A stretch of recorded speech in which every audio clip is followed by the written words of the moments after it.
Hello guys, gals, and import gamers. This is Jimmy Hoppa coming at you with an episode of Import Gaming for the Win that's a little different from the usual. If you've seen the last episode, you know that I now own a PC Engine Duo R, and can finally play all the awesome games on the system that I missed out on over the years. Shortly before acquiring it at the end of 2014, however, I saw a video from the Happy Console Gamer where he talked about a reproduction box set of rare Japan-only PC Engine games, including Foster Amour, Kazukiri, Rennie Blaster, and Sylphia, which was put out by PCE Works, a group of dedicated fans who started the PC Engine Memories Collection project. It looked really cool and well made, and was certainly something I was interested in picking up someday. Literally 1 month later, Corey Carlson from My Life in Gaming did what might be the best unboxing video I've ever seen, covering another reproduction box set from PCE Works, this time made up of expensive and hard to find Turbo Duo titles.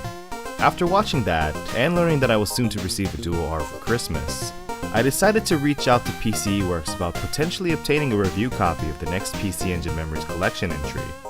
And much to my surprise, they very kindly sent me a promotional copy of their latest offering, the limited XSC Bundle. So yeah, this episode is going to be on repros of 3 Japan-only games.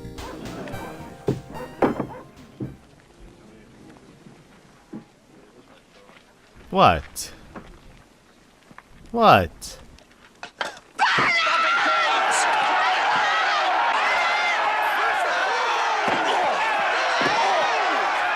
Now, before some of you tie me up and light a fire under my flat ass for reviewing quote-unquote fake games, let me preface this video by saying that these aren't just straight copies of the original games, and while I almost always believe in buying and playing original software over reproductions or emulation, the games in this set are quite special. You'll see what I mean if you stick with me here. Anyway, let's take a brief look at the games, package design, and extras in this gorgeous collection.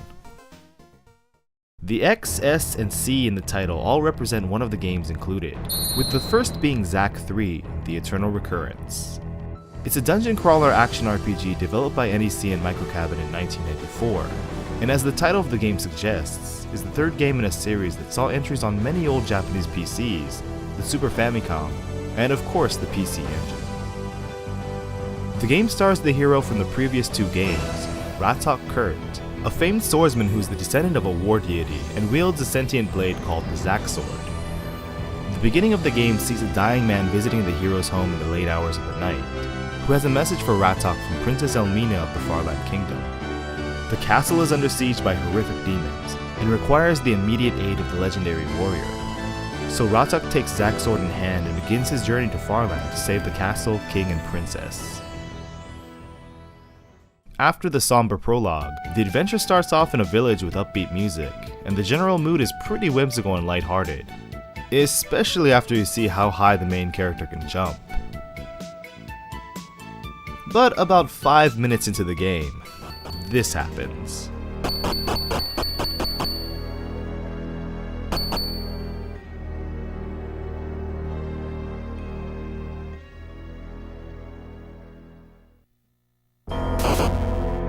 Jesus Lord have mercy. There's Princess Elmina.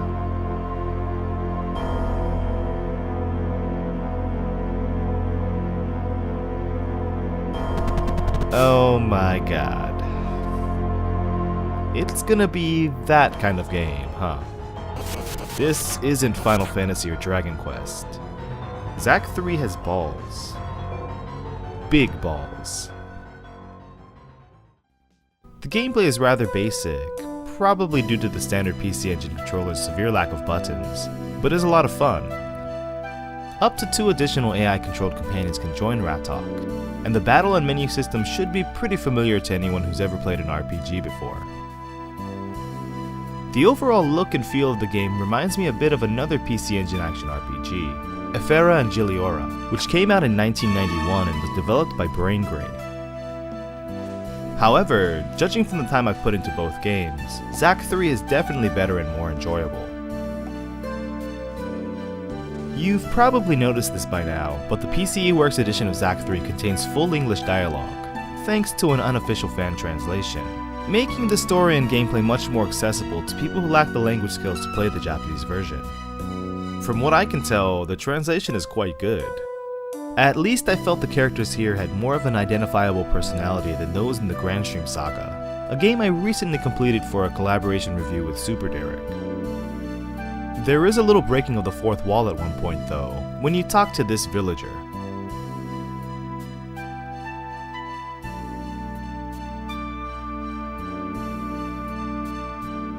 Yeah, call me crazy, but I have a feeling that wasn't translated from the original release.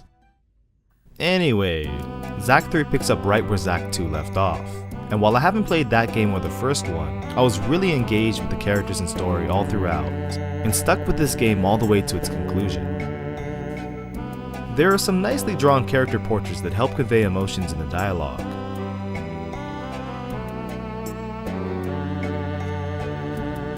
As well as some detailed and interesting animated cutscenes that move the story along at several points during the journey. Unfortunately, there aren't any subtitles or dubbed voices during these segments, so non-Japanese speakers will miss out on some interesting story bits. 大丈夫かフレイフレイはいはいごめんなさいよピクシーいいところなんだから邪魔しないでよあれ小さいあなたと違って私はデリケートにできてるの I ended up beating this game in a little over 8 hours, and honestly had a great time doing so. On a side note about the Zack series, while the main entries might not have been too popular among importers because of the language barrier, many PC Engine fans are most likely familiar with the series through the run-and-gun shooter Frey and Magical Adventure, a spin-off game starring one of the main characters of the Zack universe, the fledgling sorceress Frey. Regarding the physical box, PCE Works really outdid themselves here with an outstanding package design. Rather than a boring old spine card, a high-quality, full-color paper information card wraps around the box.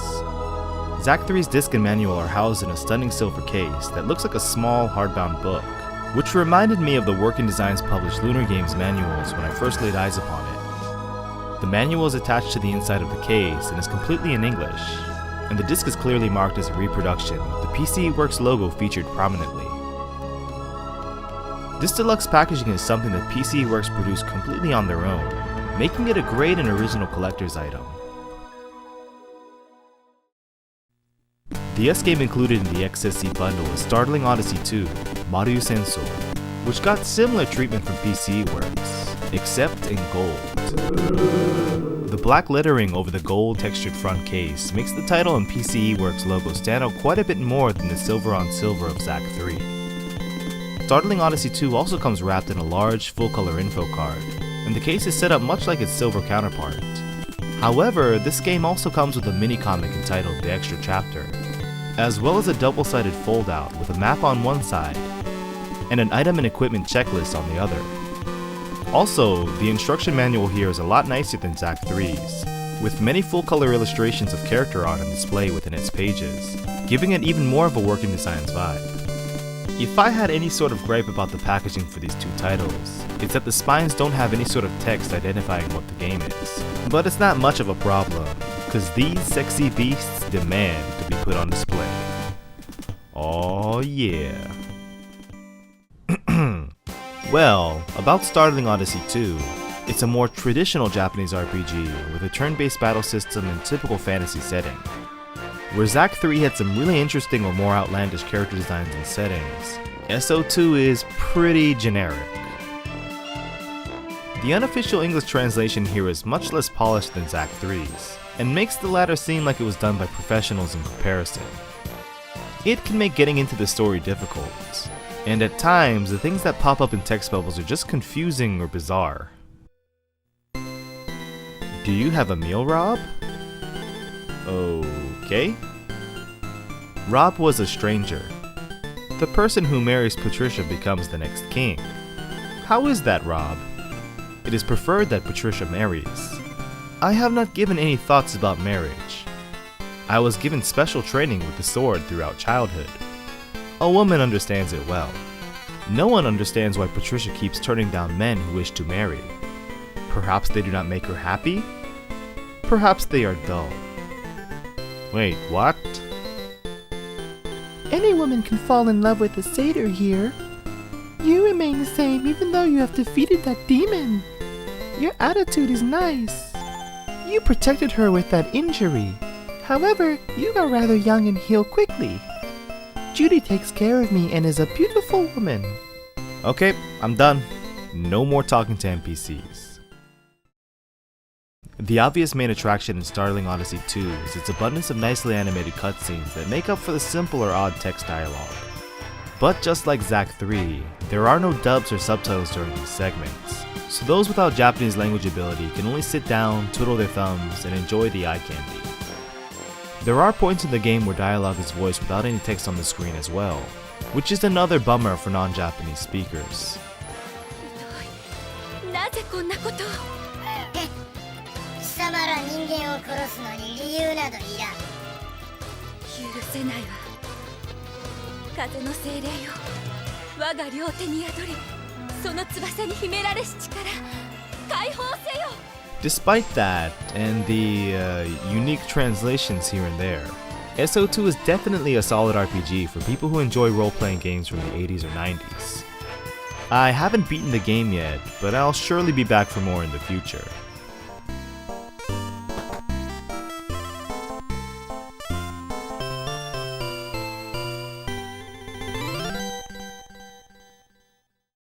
Where the first two titles in this set are epic fantasy adventures that take place over many hours, the third title, Cycho Rider, seems like a 2-minute game in contrast.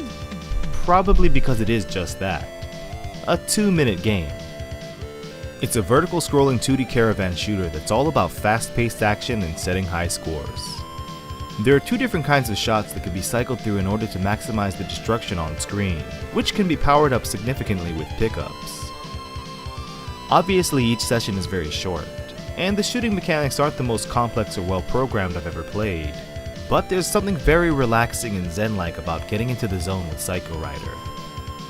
As far as options go, you can choose between several different speeds, from very slow to hyper fast, and check the high score.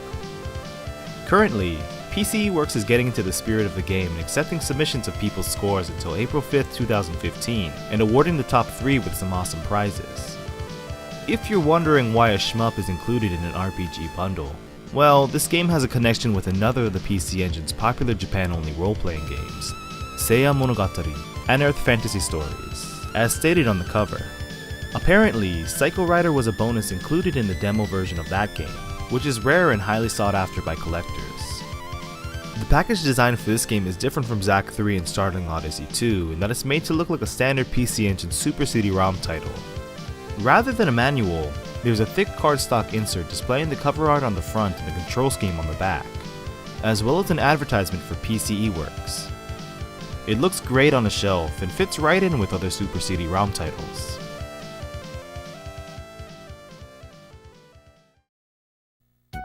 The XSC Bundle is a phenomenal set that not only gives a lot of people access to some great games that they may have missed out on due to cost or language barriers, but completely improves upon them in presentation.